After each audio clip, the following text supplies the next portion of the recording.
A wellness empire built on sexual healing, celebrity endorsements, $60,000 workshops. But behind closed doors, a system of control, abuse, and psychological torment. On June 9, 2025, two women were found guilty of running what prosecutors called a sex cult disguised as therapy. This is the rise and fall of Nicole Daedone's OneTaste, and how orgasmic meditation became a weapon. They came in broken. Some had survived abuse. Others just wanted to feel whole again. To them, OneTaste wasn't a company. It was a lifeline, a place where healing wore the mask of liberation. Guided by Nicole Daedone, a spiritual-looking 57-year-old with poetic charm, and Rachel Cherwitz, her devoted second-in-command, the organization promised to free women from shame and help them own their orgasm. They were told they could transform pain into power.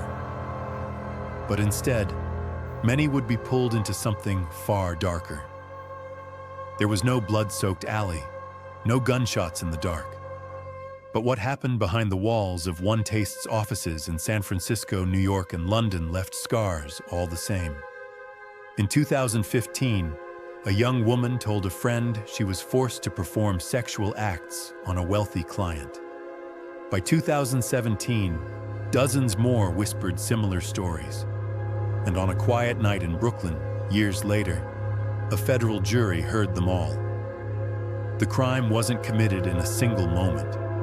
It happened slowly, over a decade, one orgasmic meditation at a time. When journalists first investigated OneTaste, what they found was strange, but not criminal. There were tales of communal living, intense workshops, and clients paying $60,000 for spiritual coaching. Some likened it to a sexual wellness cult.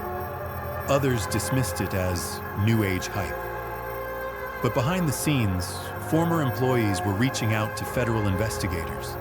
They spoke of being pressured into sex acts, of being assigned to OM with powerful investors, of not being paid, but still forced to work around the clock. And always, they said, with the same line, "This is for your growth." For years, Nicole and Rachel maintained a near mystical image. Nicole appeared in TED-style talks. Goop, Gwyneth Paltrow's brand, featured their methods. To outsiders, they were empowering women.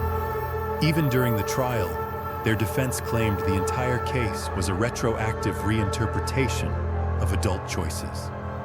They pointed out, no victim filed a police report at the time. No one said no in writing.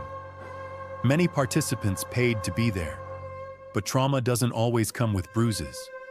And consent under coercion isn't consent at all. 9 former employees broke the silence. They testified to being groomed, controlled, and used. Some were told to reenact past sexual trauma during courses, including one woman who was made to simulate her rape in front of strangers. OneTaste's leaders allegedly encouraged victims to with men they found repulsive, if it meant a donation, an investment, or a sale. They used Harry Potter code words, calling outsiders muggles and OneTaste the fourth dimension. According to prosecutors, the goal wasn't healing, it was control.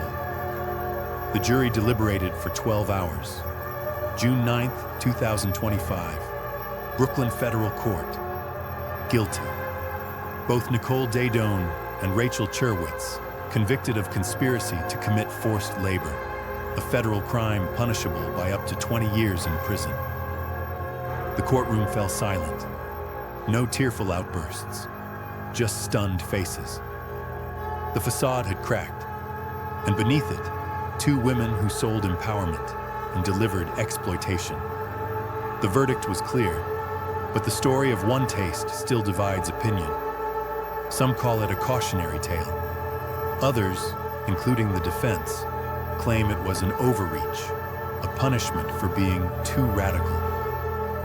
Nicole and Rachel vow to appeal.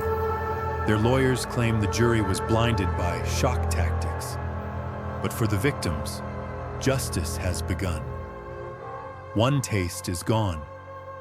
But the questions it raised about consent, power, and belief still linger in the shadows.